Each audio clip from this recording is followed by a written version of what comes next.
सभी को जय मसीह की। और आज मैं आप सबके सामने अपनी गवाही शेयर करना चाहती हूँ। मैं एक हिंदू फैमिली से हूँ और कट्टर फैमिली से। तो मैं बचपन से ही धार्मिक जीवन जीने वाली थी और बहुत सा धार्मिक रीति रिवाज पूरे करने वाली, पूरी मूर्ति पूजा करने वाली, सब कुछ बहुत से अच्छे से मैं ऐसे धार्मिक जीवन व्यतीत करती थी। और बहुत से छोटी सी उम्र में मैंने बहुत से धार्मिक ग्रंथों को पढ़ा हुआ, लेकिन फिर भी मेरे घर में, मेरे परिवार में कभी शांति नहीं थी। हमारे घर में बहुत से लड़ाई झगड़े हमेशा होते रहते थे। मेरे मम्मी डैडी जो है वो हमेशा आपस में लड़ते रहते थे और कभी शांति नहीं थी। हमारे घर में बहुत सी बीमारियां थी। मैं बहुत बीमार रहती थी बचपन से ही। और कभी मेरी मम्मी बीमार रहते थे तो कभी कोई हमारे घर में कोई ना कोई बीमार होता ही रहता था। मेरे मम्मी जो थे उनको बचपन से जब वो छोटे थे तो उस समय उनको किसी ने जादू टोना कर दिया था और वो जादू टोने की वजह से काफ़ी कम से कम वो 40 साल की एज तक भी हो गए थे, लेकिन फिर भी वो जो शैतान था उनके अंदर था। मंदिरों में उनको लेकर जाते थे और वहाँ पे वो खुद को, अपने आप को बहुत मारते पीटते थे और एक एक महीना वो बिस्तर पे ही पड़े रहते थे ऐसे, और उनके शरीर में निशान पड़ जाते थे मार के, लेकिन कभी शैतान उनके जीवन से नहीं निकला और बहुत बीमार रहते थे और बहुत ज़्यादा लड़ाई झगड़े क्लेश हमारी ज़िंदगी में बहुत थे।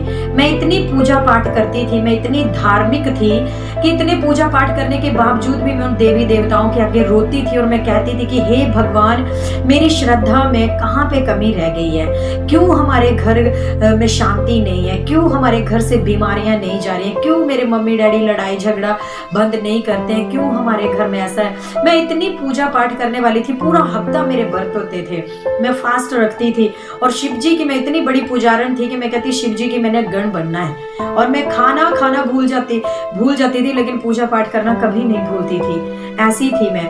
लेकिन फिर भी हमारे घर में कुछ भी अच्छा नहीं था, सब कुछ बुरा ही बुरा था। ऐसा बुरा जीवन बचपन से लेके ऐसा ही जीवन जीते गए। और जब मैं बीच में मैंने कई बार सुसाइड करने की कोशिश भी की अपने घर के हालातों को देख के। हम डर डर के जीवन जीते थे, लड़ाई झगड़ों की वजह से। जब हम छोटे बच्चे थे तो हम बड़े डर डर से जीवन जीते थे कि आज फिर लड़ाई होगी, और कोई दिन ऐसा नहीं होता था जिस दिन हमारे घर में लड़ाई नहीं होती थी। तो हर दिन ऐसा ही चलता रहा, सालों साल चलता रहा। और जब मैंने अपनी पढ़ाई पूरी की, +2, 16, 17, 18 साल की थी मैं उस समय, तो मैं ट्रेनिंग में आ गई और मुझे ट्रेनिंग में भेजा गया मेरे घर से, फैमिली से। तो मैं नर्सिंग की ट्रेनिंग करने जब आई तो मैं इतनी धार्मिक थी कि मैं वहाँ भी अपनी एक गीता की किताब लेकर आ गई थी और गीता की किताब मैं डेली पढ़ा करती थी। और सब लड़कियां मुझे देखकर हॉस्टल में हंसती थी कि बताओ ये कितनी धार्मिक है जो गीता की किताब पढ़ती है डेली। और मैंने अपने वहाँ हॉस्टल में भी एक मंदिर बना रखा था और मैं हर महीने सीनियर जूनियर को इकट्ठा करके जागरण करती थी। मैंने एक माता की भेंटों की किताब लिख रखी थी और ऐसा जीवन वहाँ भी रहकर मैं जी रही थी। लेकिन फिर भी जिंदगी में कुछ भी अच्छा नहीं चल रहा था, सब कुछ बुरा ही बुरा था। और फिर एक दिन ऐसा हुआ कि मेरे जीवन में एक और तूफान आया कि मुझे किसी ने जादू टोना कर दिया और मैं डिप्रेशन में चली गई। और जब डिप्रेशन में चली गई तो मेरी हालत दिन प्रतिदिन बिगड़ती चली गई और डॉक्टरों को दिखाया, दिमाग वाले डॉक्टर्स को इलाज करवाया तो उन्होंने कहा कि तू डिप्रेशन में जा रही है और दवाई खानी पड़ेगी। मैंने बहुत सी दवाइयाँ ली, बहुत सा ट्रीटमेंट करवाया, लेकिन कोई आराम मुझे नहीं आ रहा था। मेरी हालत और ज़्यादा बिगड़ती जा रही थी, यहाँ तक कि ज़िंदगी में किस्मत भी ऐसी हो गई थी कि जहाँ भी जिस काम पे हाथ लगाना वो काम सफल ही नहीं होता था। और दुनिया के सफल हो जाते थे, मेरा कभी नहीं होता था। और सारी जगह से हार गई थी, निराश हो चुकी थी, हर वक्त एक डर का जीवन जीती थी। कोई कुछ कहता भी नहीं था, फिर भी मैंने डरे डरे से रहना, हर वक्त रोना, छोटी छोटी बातों पे रोना, मन में कोई शांति नहीं थी, कुछ भी अच्छा नहीं लगता था जिंदगी में। जहाँ भी जाती थी वहाँ पे मन नहीं लगता था और ऐसा होता था कि मर जा, सुसाइड कर ले, खत्म कर ले अपनी जिंदगी को। ऐसे ऐसे मेरी जिंदगी में हालात चल रहे थे, लेकिन मैं फिर भी उन हालातों में चल रही थी, जी रही थी अपना जीवन और सोचती थी कि आखिर ये मुझे क्या हो रहा है, क्यों मेरे जीवन में शांति नहीं है, क्यों मैं डिप्रेशन में हूँ, क्यों मेरे घर के हालात ऐसे हैं, क्यों बाकी सब लोग अच्छे से रहते, क्यों मेरे जीवन में ऐसा नहीं है। तो ऐसे उस जादू टोना जब मेरे जीवन में हो गया तो मेरी परिस्थितियां और ज़्यादा खराब हो गई। मैं टेंशन डिप्रेशन में रहना शुरू हो गई और इतने बुरे हालात मेरे शुरू हो गए कि मैं जब रोड पे चली होती थी तो मुझे ये भी पता नहीं होता था कि मेरे पीछे कोई गाड़ी आ रही है, कोई कुछ आ रहा है। लोग मुझे धक्का दे के आगे करते थे कि कहीं मैं एक्सीडेंट में ना मर जाऊं। मेरा दिमाग मतलब इतना पागल हो गया था। फिर मेरी जॉब लग गई कॉन्ट्रैक्ट बेस पे। तो मैं जब वहाँ ड्यूटी पे जाती थी तो मुझे जब हमारे जो ऑफिसर हैं, डॉक्टर्स लोग हैं, जो मुझे कहते थे कि निशा ये काम कर ले, तो मुझे कुछ समझ ही नहीं आता था। मेरा दिमाग इतना बंद हो चुका था, मैं रजिस्टर खोलती थी और बिल्कुल बंद करके रख देती थी। कुछ नहीं पता लगता था कि मुझे करना क्या है। अगर मुझे भेजते राइट साइड थे, मैं लेफ्ट साइड चली जाती थी। ऐसा दिमाग हो गया था मेरा। मेरे पास एक स्कूटी थी और मैं उस स्कूटी को लेकर जब चलाती थी तो मेरे दिमाग में आवाज आनी मुझे अंदर से कि स्कूटी को ये एक्सीडेंट कर दे, कहीं ट्रक के नीचे डाल दे, कहीं टेम्पो के नीचे, कहीं खेतों में घुसा दे। तो मैं ऐसे ही कर देती थी, लेकिन मुझे नहीं पता कि मैं उस समय भी कैसे बच जाती थी। और उसके बाद सब लोग मेरे ऊपर हंसते थे। मेरे डॉक्टर्स भी, उन्होंने भी कहा, जब मैं ठीक होगी मुझे बाद में वो बताते थे कि कहते हैं कि हम ये कहते थे कि अब के बार जो है सरकार ने बच्चों को जो है वो पागल बच्चों को भर्ती कर रखा है अब के बार गवर्नमेंट ने। तो मेरा मजाक उड़ाया जाता था। छोटे छोटे बच्चे मुझे पागल कह के बुलाते थे। और मुझे वो जब मैं स्कूटी चलाती थी मुझे रोड दिखाई नहीं देता था, इतना चौड़ा रोड होता था, लेकिन मैं उसको दीवार में घुसा देती थी। और वो सब लोग मुझे देखकर हंसते थे और कहते देखो क्या पागल है ये लड़की, मुझे पागल कहते थे। और मैं बहुत रोती थी, बहुत ज्यादा मैं परेशान हो गई थी अपनी जिंदगी में, निराश हो चुकी थी, थक चुकी थी। फिर जब मेरे हालात बुरे और ज्यादा बिगड़ते चले गए तो कुछ मेरे स्टाफ में बहुत अच्छे लोग थे और उन्होंने कहा कि तेरी अभी नई जॉब लगी है, तेरे लिए सब कुछ नया है, तो हो सकता तेरा मन नहीं लग रहा है, तू अपने घर चली जा। तो मुझे मेरे लोगों ने, मेरे स्टाफ वाले ने, हमारे डॉक्टर्स बहुत अच्छे थे, उन्होंने मुझे कुछ दिन के लिए घर भेज दिया। मेरे मम्मी डैडी आए तो मुझे अपने घर लेकर चले गए और वहाँ पे बहुत से देवी देवताओं को दिखाया। बहुत से, यहाँ मैं हरियाणा में रहती हूँ, यहाँ पे यमुनानगर में, तो यहाँ भी बहुत से देवी देवताओं के पास हम घूमे। जहाँ भी हमें जिस बाबे के पास कहा गया चले गए और सब कुछ किया। बहुत से बाबों ने हमारे से पैसे मांगे, 10,000, 20,000, 30,000 ऐसे ऐसे मांगते थे। और बहुत से लोगों ने कहा कि ठीक हो जाएगी। मुझे दूर से देखकर वो बाबे लोग कह देते थे कि इस लड़की का जल्दी से इलाज करवा लो वरना ये बिल्कुल पागल हो जाएगी। लेकिन वो सब ऐसा कहते थे और इलाज कर देते थे, पैसे भी ले लेते थे, लेकिन आराम कुछ नहीं आता था मुझे।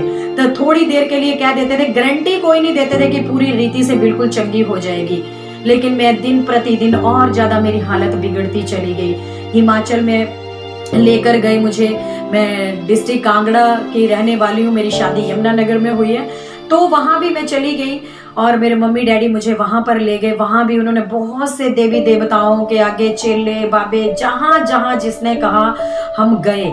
बहुत से तावीज़ इकट्ठे किए हुए थे मैंने और बहुत सी भभूतियाँ, बहुत कुछ, इतने धागे बांधे हुए थे शरीर पे, मतलब सब कुछ करके देख लिया। लेकिन मेरी हालत दिन प्रतिदिन बिगड़ती जा रही थी, कोई आराम नहीं आ रहा था मुझे। मैं जहां भी जाती थी बाबों के पास बड़े उम्मीद लेकर जाती थी कि मुझे जो कोई बाबा चंगा कर देगा मैं अपनी आधी सैलरी उसको दे दिया करूंगी। तो लेकिन मुझे कोई आराम नहीं आता था। मैं बड़ी उम्मीदें लेकर तसल्ली से जाती थी, फिर भी मुझे कोई आराम नहीं। बहुत से ताबीज बांधे। एक दिन मुझे आज भी याद है कि जब एक बाबे के पास हम गए और उसके पास बहुत दूर दूर से लोग आते हैं, फौरन से कहता है मेरे पास आते हैं। तो मैं भी, मेरी मासी जी हैं वो मुझे लेकर गए और उन्होंने, मेरी मम्मी मेरे साथ गए और मेरी मासी गए, कहते वहाँ पे बहुत से लोग चंगे होते हैं, इसको भी वहाँ ले चल, वहाँ ठीक हो जाएगी। तो हम वहाँ पर चले गए सब लोग और जैसे उस बाबे ने भी देखा, उसने भी कहा कि इसे बहुत बुरी तरह से किया हुआ, पागल हो जाएगी ये लड़की। और मुझे कहता है कि कोई बात नहीं बेटा, तू ऐसे कर, ये ताबीज ले और इसको अपने पास रखना और अब तू ठीक हो जाएगी, अब दुष्ट आत्मा तेरे ऊपर अटैक नहीं करेगी, अब तेरे ऊपर दोबारा से अटैक नहीं होगा। मैंने बड़ी उम्मीद से वो ताबीज लिया, कह रहे अब तू अपनी ड्यूटी पे जा। मेरे साथ ऐसा होता था कि मैं ड्यूटी पे होती थी तो मेरा दिल करता था अपने घर चली जा, अपने घर जाती थी दिल करता था ड्यूटी पे जा, मतलब मेरा मन कहीं नहीं लगता था।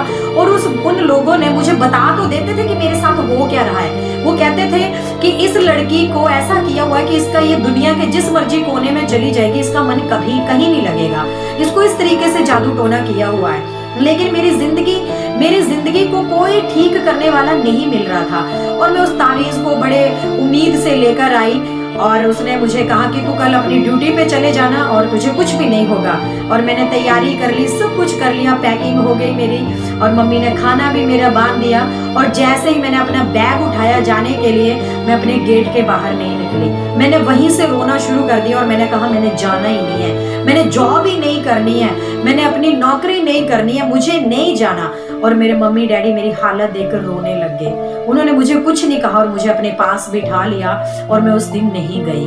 मेरे डैडी ने उसके बाद क्या किया, मेरे डैडी ने सिद्धियां की हुई थी, दुर्गा की सिद्धि की हुई थी, और वो लोगों का भला करते थे। जैसे किसी को सांप ने काट लिया या किसी के जीवन में और कुछ हो रहा है, वो कुछ भी सब लोगों का भला करते थे उन सिद्धियों के द्वारा।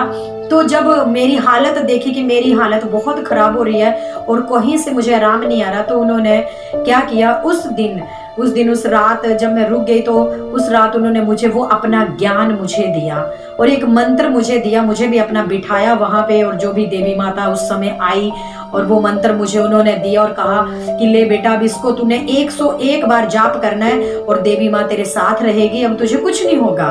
तो मैं 1001 बार जाप करती थी ठीक होने के लिए, कि मैं ठीक हो जाऊंगी, मैं चंगी हो जाऊंगी और मैं भी शांति का जीवन जीऊंगी। अब मैं पागल नहीं होंगी, मेरे ऊपर पागलपन के अटैक नहीं पड़ेंगे, लोग मुझे पागल नहीं कहेंगे, मुझे पर हंसेंगे नहीं।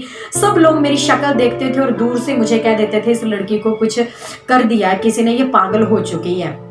और मेरे हालात, लेकिन मैंने वो मंत्र जाप भी करती थी, फिर भी मुझे कोई आराम नहीं आता था। फिर मेरी हालत बिगड़ती जा रही थी।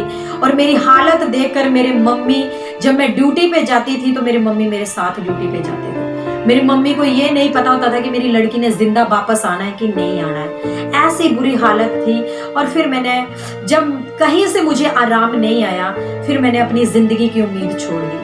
मैं हर दिन ये कहती थी, लोग सुबह उठ के अपनी जिंदगी की दुआ करते हैं, और मैं क्या कहती थी, मैं कहती हे भगवान, अगर तू कहीं है, या तो मुझे ठीक कर दे या तो मुझे मौत दे दे। और मैं ऐसे कहती थी, लेकिन ना मुझे मौत आ रही थी और ना ही मैं ठीक हो रही थी, कोई मेरी पुकार नहीं सुन रहा था। मैं इतनी श्रद्धा से पूजा पाठ करने वाली, इतने उपवास रखने वाली, इतने धार्मिक जीवन जीने वाली मेरी जिंदगी में फिर भी कुछ नहीं हो रहा था, कुछ भी सही नहीं चल रहा था। आंधी तूफान जिंदगी में ऐसे ही आ रहे थे। और जब हार थके, सभी ने मुझे मना कर दिया, सभी ने मुझे कह दिया कि ये लड़की ठीक नहीं होगी, ये 10-15 दिन की मेहमान है, या तो ये मर जाएगी या तो ये बिल्कुल पागल हो जाएगी। और लेकिन मैंने भी अपनी मौत का इंतजार करना शुरू कर दिया। मैंने भी ये ढूंढना, मैंने भी इंतजार करना शुरू कर दिया कि ठीक है, अब मुझे मरना ही है, अब मुझे चंगा करने वाला कोई नहीं है, क्योंकि मैं सारी जगह घूम चुकी हूँ, कोई भी ऐसी जगह नहीं छोड़ी जहाँ मैं नहीं गई। मेरे घर वाले मुझे लेकर थक चुके हैं अब सारी जगहों पे, अब शायद मुझे मरना ही है। लेकिन उन दिनों में क्या हुआ, मुझे किसी ने प्रभु यीशु के बारे में बताया।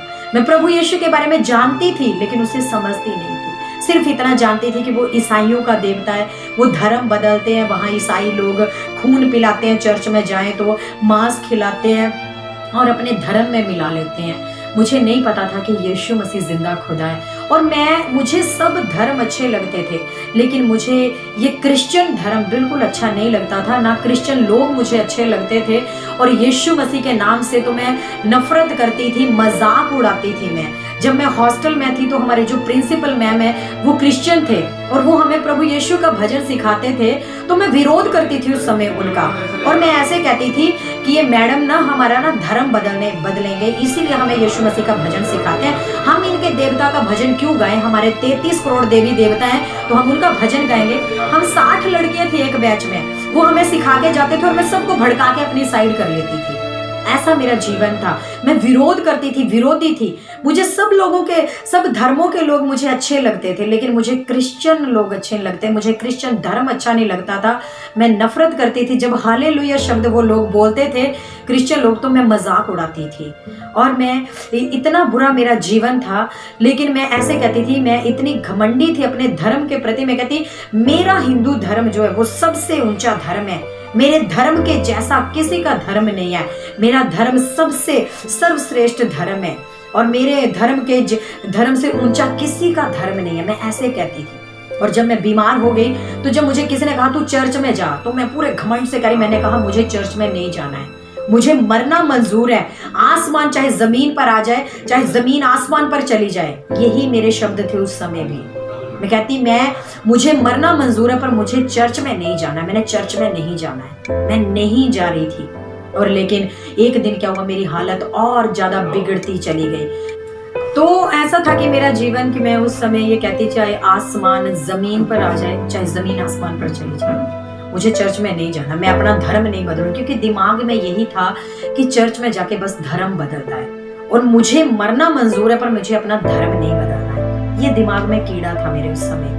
लेकिन जब मेरी हालत और ज्यादा बिगड़ती चली गई, दिन प्रतिदिन बिगड़ती चली गई, तो फिर मैंने फैसला किया कि ठीक है, मैं सारी दुनिया में घूम के थक चुकी हूँ, लेकिन एक चर्च ही एक ऐसी जगह है जहाँ पर मैं नहीं गई हूँ, तो मैं एक बार वहां जाके देख लूं कि आखिर वहां पर है क्या।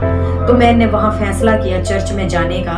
और जिस दिन मैंने चर्च में जाना था, उसी रात क्या हुआ कि मेरे सपने में वो दुष्ट आत्मा आई और उसने मुझे गला दबा दिया। और उसी रात सपने में यीशु मसीह आए और उन्होंने मेरे हाथ पे अपना खून लगा दिया। मैंने सोचा शायद ये सपना है, और मैं डर गई उसको देख के, और मैं चली गई। फिर भी मैंने जिद थी मेरी कि ठीक है, अब चाहे मुझे मरना ही पड़े, पर मुझे एक बार जरूर चर्च में जाके देखना है कि वहां पर है क्या। मरना तो मैंने वैसे भी है ही, 10-15 दिन है मेरी जिंदगी के, तो एक बार मैंने जरूर जाके देखना कि वहां पे है क्या, क्या सच में वहां धर्म बदलता है, या सच में वहां चंगाई है। मुझे किसी ने फोर्स करके कहा कि तू जाके देख, वहां पे तेरा धर्म नहीं बदलेगा, तू ठीक हो जाएगी, जब तू ठीक हो जाएगी तू वापस अपनी दुनिया में आ जाना। लेकिन फिर मैंने फैसला किया कि ठीक है, अब मैं जाऊंगी। और जब मैं गई वहां पे चर्च में, तो मुझे 8 घंटे वहां पर खेल पड़ी। जैसे दुष्ट आत्माएं जो है वो खेलती हैं, तो वैसे वो दुष्ट आत्मा मेरे अंदर आई। और इतने मोटे मोटे भाई थे, और मैं बिल्कुल पतली थी, 40 किलो मेरा वेट था उस समय। और वो मैं 8 बंदे मुझे पकड़ते थे, और मैं उन 8 बंदों के काबू नहीं आ पाती थी। ऐसा उस दुष्ट आत्मा का जोर था मेरे अंदर। लेकिन पहली बार जब मैं चर्च में गई, तो पहली बार मुझे वहां जाकर ऐसा लगा कि शायद अब मैं ठीक हो सकती हूँ, शायद अब मैं चंगी हो सकती हूँ। फिर उन्होंने मुझे एक बाइबल दी और मुझे कहा कि अगर तू ठीक होना चाहती है तो तू इस बाइबल को पढ़ना, रोज पढ़ना। और मैंने उसे पढ़ना शुरू किया और कहा तू डेली संगति में आना शुरू कर। मैंने उस बाइबल को, प्रभु के वचन को पढ़ना शुरू किया। और जैसे ही मैंने प्रभु के वचन को पढ़ा, तो क्या हुआ कि मुझे उस दिन बड़ी शांति मिली। और मैं हैरान हो गई इस वचन को पढ़कर। मैं सोचने लगी कि दुनिया में मैंने इतने सारे ग्रंथ पढ़े हैं, सारा कुछ पढ़ा, गीता, रामायण, जो भी जितने भी ग्रंथ हैं, दुर्गा चालीसा, जो भी जितने ग्रंथ हैं मैंने सारे पढ़े। मुझे कभी किसी ग्रंथ में इतनी शांति नहीं मिली। लेकिन आखिर इस बाइबल में ऐसा क्या है जो मुझे एक बार पढ़ने से इतनी शांति मिल रही है। और फिर मैं सच कह रही कि मैं सिर्फ अपने मतलब के लिए चर्च में गई थी, ठीक होने के लिए चर्च में गई थी। और मेरी सोच ये थी कि जैसे ही मैं ठीक हो जाऊंगी, मैं वापस अपनी दुनिया में चली जाऊंगी। अपने मतलब के लिए मैंने बाइबल को पढ़ना शुरू किया था, और अपने मतलब के लिए मैंने चर्च जाना शुरू किया था। क्योंकि मेरी सोच यही थी कि मैं जैसे ही ठीक होंगी, मैं वैसे ही उसी समय में अपनी सारा कुछ छोड़ के वापस अपनी दुनिया में आ जाऊंगी। ये मेरी सोच थी। और जैसे जैसे मैं बाइबल पढ़ती गई, मुझे शांति मिलती गई, और मैं दिन प्रतिदिन ठीक होती चली गई। मैं चर्च में जाती गई, और मेरी जो प्रॉब्लम थी वो दिन प्रतिदिन मैं चंगी होती चली गई। और मैं जैसे जैसे प्रभु से कुछ मांगती थी, तो प्रभु तुरंत मेरे जीवन में करते हुए मैं बड़ी हैरान होती थी कि ऐसा कौन सा परमेश्वर है कि जो मैं इतने 20-22 सालों तक मैं पुकारती रही, लेकिन किसी ने कभी मेरी पुकार नहीं सुनी। लेकिन मैं इस परमेश्वर को एक ही बार बोलती हूँ और वो तुरंत मुझे जवाब देता है। तो मैं हैरान होती थी उन अद्भुत चमत्कारों को अपने जीवन में देखकर, और धीरे धीरे मेरा विश्वास बढ़ता गया। और अपने मतलब के लिए जब मैंने बाइबल को पढ़ती गई तो मैंने सारी बाइबल को पढ़ लिया, लेकिन मुझे उसमें कहीं भी ये नहीं मिला कि हमें अपना धर्म बदलकर परमेश्वर के पास जाना पड़ेगा, या हमें प्रभु के पास सिर्फ अपने धर्म को बदलकर ही हम प्रभु के पास जा सकते हैं, या हमें अपना नाम बदलना पड़ेगा, अपनी जाति बदलनी पड़ेगी।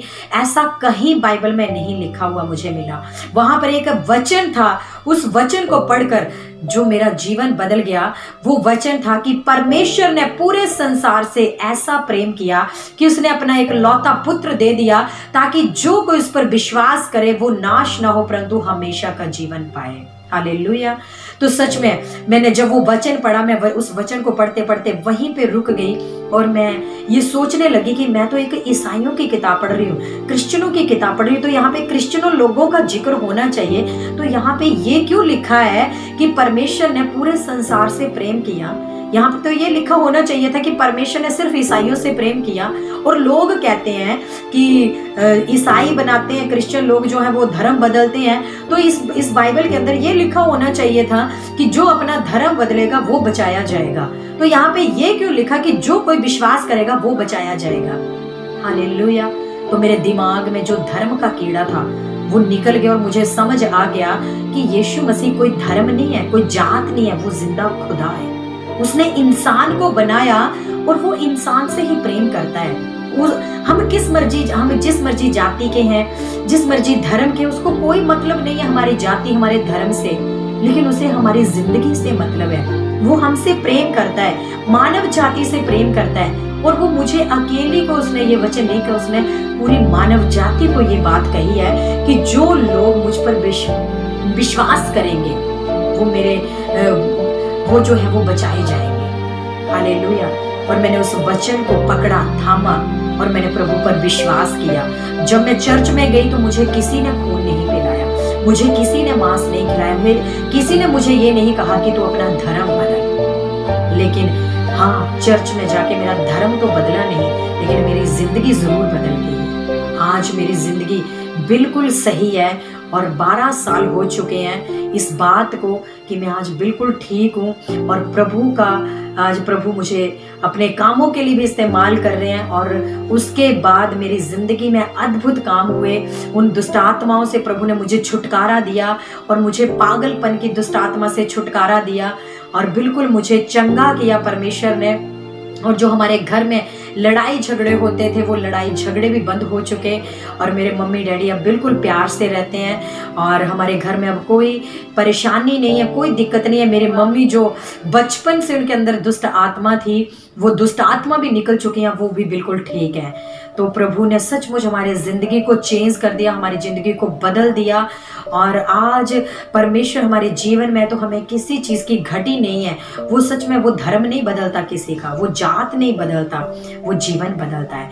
आज आप भी जिस मर्जी धर्म के हैं, जिस मर्जी जाति के हैं, ये मत सोचें कि लोग हमें क्या कहेंगे, लोग क्या नहीं कहेंगे।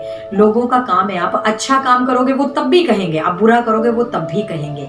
ये हमारा फैसला है। क्या आज हम अगर परेशानियों में, दुखों में हैं और अगर आज आप इस बात की खोज में है कि कौन हमें चंगा करेगा, कौन हमें बीमारियों से बचाएगा, कौन हमें नशों से आजाद करेगा, कौन हमें लड़ाई झगड़ों से आजाद करेगा, कौन हमें छुटकारा देगा, जो हमारे जिंदगी में पीढ़ियों से श्राप चले आ रहे हैं उनसे कौन छुटकारा देगा, तो आज आप लोगों के लिए भी खुशखबरी है। वो है यीशु मसीह। यीशु नाम है। वो किसी का धर्म जात बदलने नहीं आया, वो जीवन देने आया है। और जब हम अपने दिल के दरवाजे को प्रभु के लिए खोलते हैं तो वो हमारे दिल के अंदर आता है और हमारी जिंदगी को बदल देता है। मैंने भी अपने दिल के दरवाजे को खोला और प्रभु मेरे जीवन के अंदर आए और उन्होंने मेरी पूरी जिंदगी को बदल दिया। जो लोग मुझे देखकर हंसते थे, मुझे पागल कहकर पुकारते थे, आज वो लोग मेरा जीवन, बदला हुआ जीवन देख के आज वो हैरान होते हैं। आज वो मानते हैं वाक्य में यीशु मसीह ही सच्चा परमेश्वर है। हालेलुया। तो प्रभु आपके जीवनों में भी चमत्कार करेंगे। आपके जीवनों में भी प्रभु आज आपके दिल के दरवाजे के पास आपके भी प्रभु खड़े हैं और वो खटखटाते हैं। वो एक जेंटल गॉड है। वो जबरदस्ती नहीं करते कि तुम मुझे मानो या ना मानो। वो जेंटल गॉड है। वो हमारे ऊपर है, हमारी मर्जी है कि हम उस पर विश्वास कर भी सकते हैं और नहीं भी कर सकते हैं। अगर हम विश्वास करेंगे तो सच में बचाए जाएंगे। प्रभु ने इन 12 सालों में मेरी जिंदगी में ऐसे ऐसे अद्भुत चमत्कार किए हैं कि मैं आपको इस छोटी सी गवाही में बयान नहीं कर पाऊंगी। हालेलुया। आज जो मेरे डैडी जिन्होंने सिद्धियां की हुई थी, आज वो भी प्रभु पर विश्वास करते हैं, आज वो भी ईमान लाते हैं। अगर आज उनके पास कोई आ जाता है तो आज वो सीधा कहते हैं, फोन करते हैं और कहते हैं बेटा इनके लिए प्रार्थना करो, सांप ने काट लिया। आज उनका भी विश्वास प्रभु के ऊपर है क्योंकि वो भी सच्चाई को जान चुके हैं। आज पूरा घराना, मेरा पूरा घराना उद्धार पाया हुआ है। आज पूरे लोग हमारे परिवार के बचाए जा चुके हैं। हालेलुया। तो परमेश्वर सबको बचाना चाहते हैं, उनको कोई मतलब नहीं है हम जिस मर्जी धर्म के हैं, जिस मर्जी जात के हैं, हम जैसे भी मर्जी हैं, वो हमारा दिल देखते हैं। हम सताए हुए हैं, दुखों के मारे हुए हैं, परेशानियों के मारे हुए हैं, तो आज जरूर आप लोग भी प्रभु के पास आए, अपने दिल के दरवाजे को खोलें। आपके वो धर्म को नहीं बदलेगा, आपकी जाति को नहीं बदलेगा, लेकिन आपकी जिंदगी को जरूर बदल देगा। और आज सच में बाइबल पौलुस कहता है कि अब मैं ना तो यहूदी रहा, ना यूनानी रहा, ना मैं नर रहा, ना नारी रहा, अब मैं केवल मसीह बन गया। हालेलुया। जब हम प्रभु पर विश्वास करते हैं तो हमारी कोई जात धर्म कुछ भी नहीं रहता, हम मसीह बन जाते हैं, हम प्रभु के जैसे बन जाते हैं। हालेलुया। और प्रभु यीशु ने अपने लहू को बहाकर हमें छुटकारा दिया है, हमें बचाया है, उन्होंने हमें नजात दी है। और अपने शरीर पर कोड़े इसीलिए खाए उन्होंने ताकि हम लोग बचाए जाएं। अपनी जान को क्रूस के ऊपर इसीलिए उन्होंने दिया है ताकि हम लोग छुटकारा पाएं, हम उद्धार पाएं। यीशु मसीह इसीलिए संसार में आए ताकि जो मैंने और आप लोगों ने जो पाप किए हैं, उन पापों का बिल यीशु मसीह ने क्रूस के ऊपर भर दिया। और यही तक नहीं कि वो मर गए, वो आए और मर गए और कब्र में गाड़ दिए गए, नहीं, वो आए, वो मारे गए और 3 दिन वो कब्र के अंदर रखे गए और तीसरे दिन फिर वो मुर्दों में से जिंदा हो गए। और आज भी वो जिंदा है, आज भी वो अद्भुत कामों को कर रहे हैं हमारे जीवनों में। आज भी जो उनके पास कोई आता है प्रभु उनको चंगा करते हैं, आज भी कोई उनको पुकारता है उनको जवाब देते हैं, आज भी कोई प्रॉब्लम को, समस्याओं को लेकर आता है तो प्रभु उनको छूते हैं और ब्लेस करते हैं। क्योंकि प्रभु ने अपने वचन में कहा कि जो कोई मेरे पास आएगा मैं उसे कभी नहीं निकालूंगा, मैं उसे अपने गले से लगाऊंगा।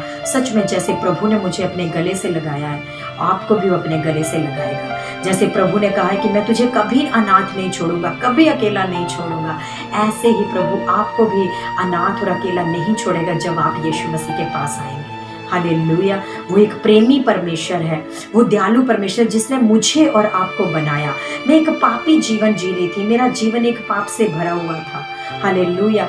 गुस्सा था, बुराइयां थी, लेकिन एक अपने उस समय में मैं एक अपनी तरफ से एक धार्मिक जीवन था। लेकिन आज मैं जब प्रभु में आ गई तो मुझे लगता है कि वो जीवन भी पाप का जीवन था। हालेलुया। लेकिन जब हम प्रभु में आते हैं तो हम बदल जाते हैं। हालेलुया। वो हमें अंदर से चेंज कर देता है।